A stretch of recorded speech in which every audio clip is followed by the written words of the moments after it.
જય દ્વારકાધીશ, જય માતાજી, મહાદેવ હર. સ્વાગત છે મારું લીલીસ કિચનની અંદર. તો આજે આપણે બનાવવાના છીએ મોકટેલ ઓછી સામગ્રી અંદર. કઈ સામગ્રી જોવે છે આપણે જોઈ લઈએ. અહીંયા મેં મેંગો પીપર ચોકલેટ લઈ લીધેલી છે, પીપરમેન્ટ, કચ્ચા મેંગો અને પુદીનો લીધેલો છે, લીંબુ લીધેલું છે અને સાથે કોકટેલમાં આપણે સ્પ્રાઇટનો ઉપયોગ કરશું. ઓછી સામગ્રીમાં બાર જેવો લગ્ન પ્રસંગમાં આપણે પીએ છીએ, હોટલમાં પીએ છીએ એવો સુંદર મજાનો આજે આપણે કોકટેલ રેડી કરવાના છીએ. કચ્ચી મેંગો પીપરના આપણે કહીએ કે એની પર જે રેપિંગ હતું એ કાઢી નાખેલું છે અને આપણે આ મિક્સર જારની અંદર આનો આપણે પાવડર બનાવવાનો છે. અહીંયા કચ્ચી મેંગો પીપરનો મેં પાવડર બનાવી કાઢેલો છે, મિક્સરમાં ગ્રાઇન્ડ કરીને તમે જોઈ શકો છો. અહીંયા લીંબુના ફાડા મેં કરી લીધેલા છે અને આ ફુદીનો છે. હવે આપણે મોકટેલ બનાવવાની શરૂઆત કરવાની છે.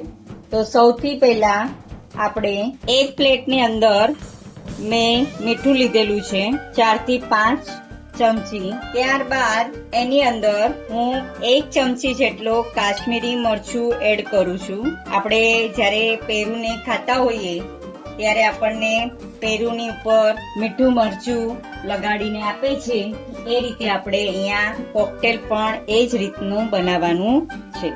સૌથી પહેલા અહીંયા આ જે લીંબુનો ફાડો છે એને હું આવી રીતે ચારેય બાજુ લગાડી દેવાનું છે.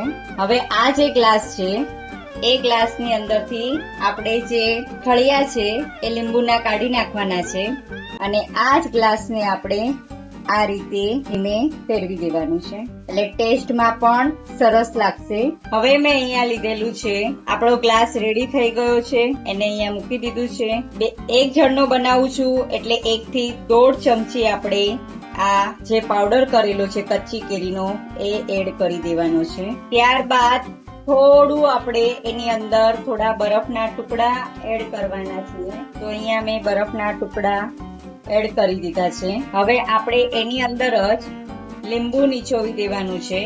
તમે જેવું ખાટું જોતું હોય તો વધારે નીચોવાનું, ઓછું જોતું હોય તો ઓછું નીચોવાનું. હવે આપણે 4 થી 5 નંગ જેટલા ફુદીના એડ કરવાના છીએ. મેં વધારે ફુદીનાનો ઉપયોગ કર્યો છે. ત્યારબાદ આપણે ઉપર થોડો પાછો કચ્ચી કેરીનો આ પાવડર એડ કરી દેવાનો છે. એની અંદર મેં આ સ્પ્રાઇટ લીધેલી છે એ સ્પ્રાઇટ એડ કરી દેવાની છે. આ રીતે આપણે થોડું હલાવી દેવાનું છે. થોડી સ્પ્રાઇટ વધારે એડ કરું છું. આ રીતે મેં મોકટેલ બનાવેલું છે. અહીંયા ટેસ્ટમાં તમે જ્યારે પીવો ત્યારે એકદમ ઓરિજિનલ ટેસ્ટ લાગે એ રીતનું અહીંયા મેં આ કોકટેલ બનાવેલું છે. અહીંયા આ મારું બાર જેવું અહીંયા મારું મોકટેલ રેડી થઈ ગયું છે. કેવું બન્યું છે તમે પણ એકવાર જલ્દીથી આવું બનાવજો. ઓછા ખર્ચામાં ઘરે સુંદર મજાનું તમે આમાં મેંગોનો ઉપયોગ કરી શકો છો, કચ્ચી કેરીનો ઉપયોગ કરી શકો છો. ત્યારબાદ જે તમને એમ લાગે કે સરસ ચોકલેટ મળે છે, પીપરમેન્ટની વાત કરું છું, એમાં તમે આ બનાવી શકો છો. તો થેન્ક યુ.